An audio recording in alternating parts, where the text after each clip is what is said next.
The United States Grand Prix had one primary focus: the fiery rivalry between two F1 giants Max Verstappen and Lando Norris. Ferrari may have taken the spotlight with a commanding win, but the true drama unfolded between these two fierce competitors, shaking up the race in unexpected ways. Sunday's showdown in Austin was marked by two pivotal moments that stirred up intense controversy, putting both drivers at the center of the action. In the final stages of the race, Norris found himself penalized for an off-track maneuver while battling Verstappen for third place. The tension escalated when both drivers drifted beyond the track limits during a heated duel.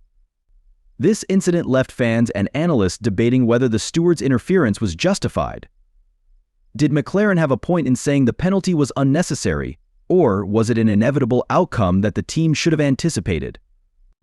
But it wasn't just the endgame that raised eyebrows. Verstappen's aggressive lunge at the start also came under scrutiny. The Red Bull star forced Norris wide on the first lap, sparking immediate controversy. Norris voiced his frustration, arguing that Verstappen had also strayed off track and should have surrendered the position.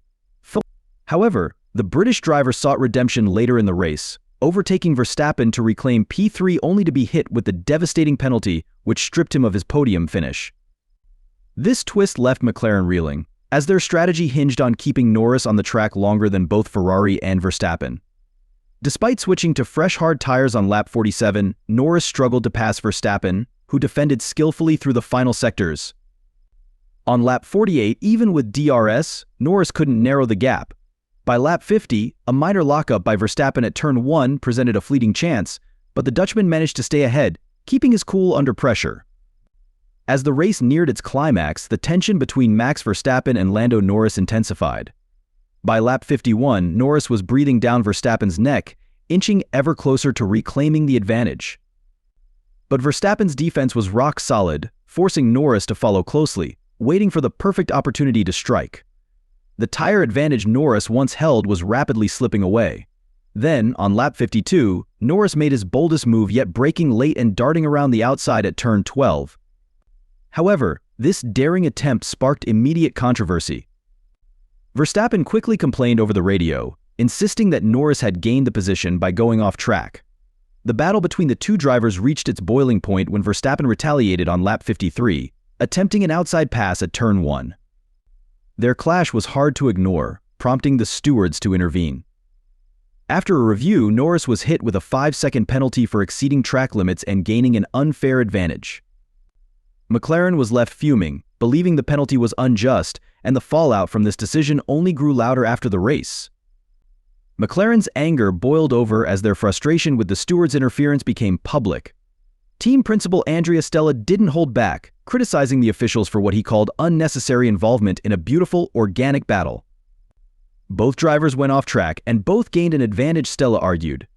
It's a shame because this robbed us of a podium finish, a reward we had patiently worked toward after being pushed wide at the very first corner.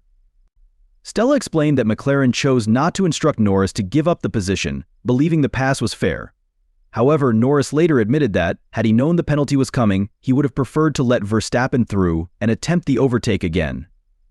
When I heard we were under investigation, I thought it was for Verstappen pushing me off, Norris said. If I knew this would happen, I'd have just swapped positions.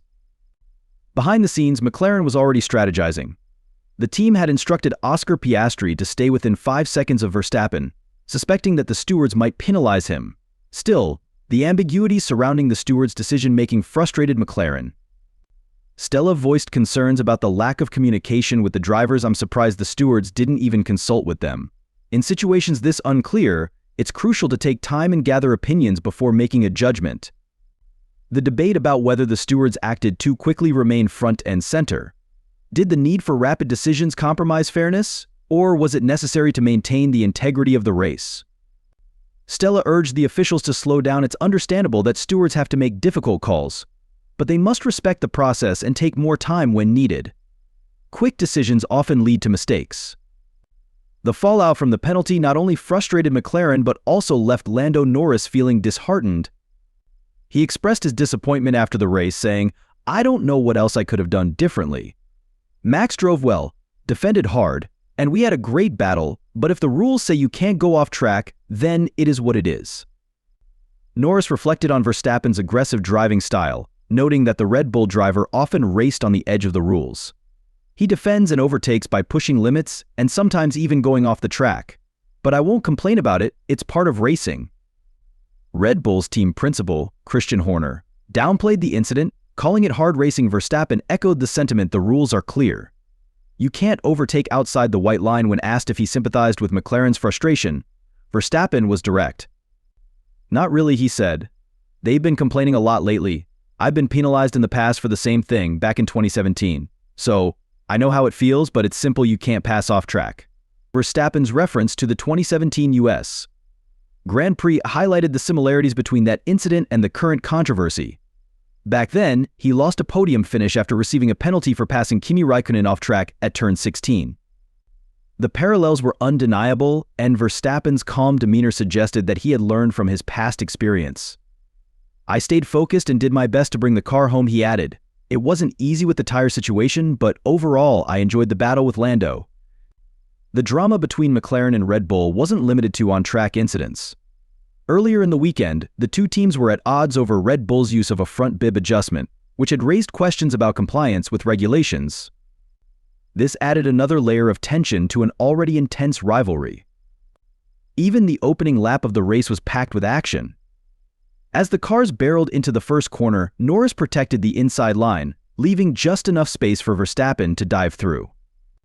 Both drivers ran wide at the exit, opening the door for Ferrari's Charles Leclerc to slip past and take the lead. There was an opportunity on the inside and I went for it, Verstappen explained.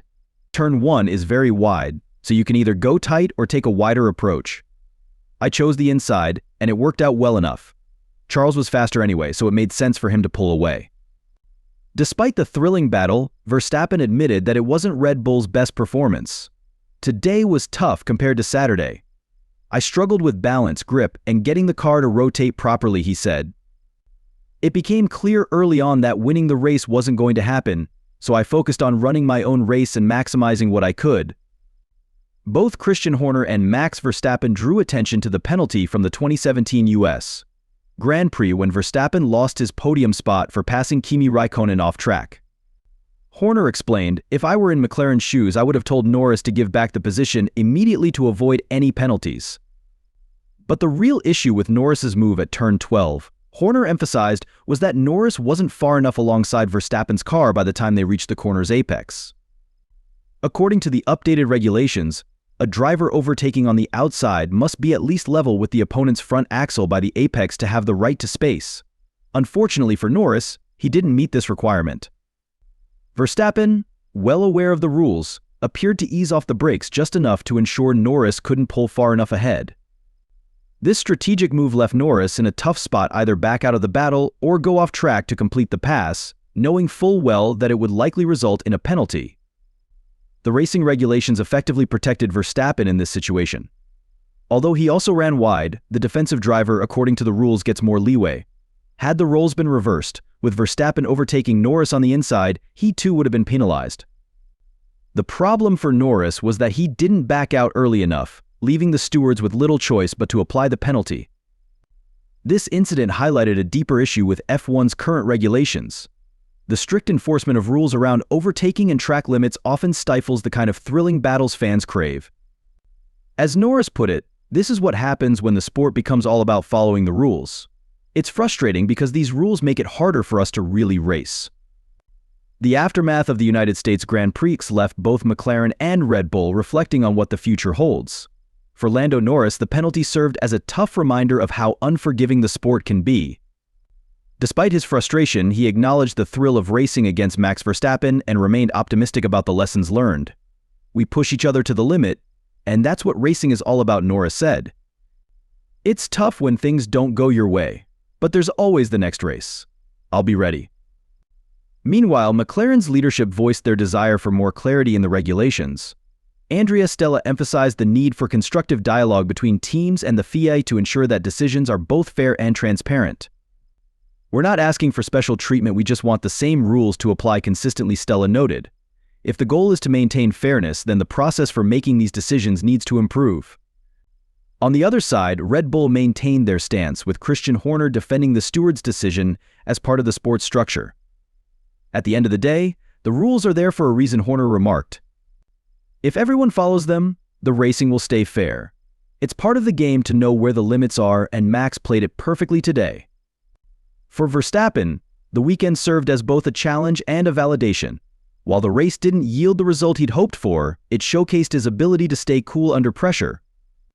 Reflecting on the event, Verstappen said, "It wasn't our best race, but that's how it goes sometimes.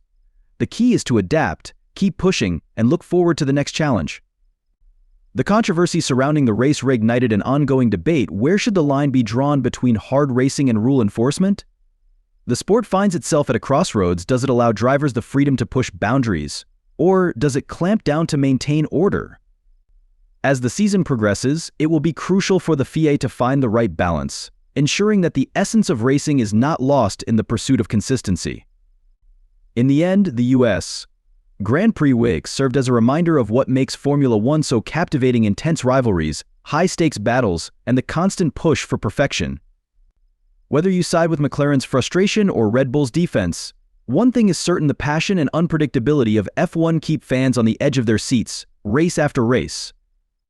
What's your take on the situation? Are the rules too restrictive, or are they necessary to keep the sport fair? Let me know your thoughts in the comments, and stay tuned for more exciting content from the world of Formula One. Until next time, keep racing forward.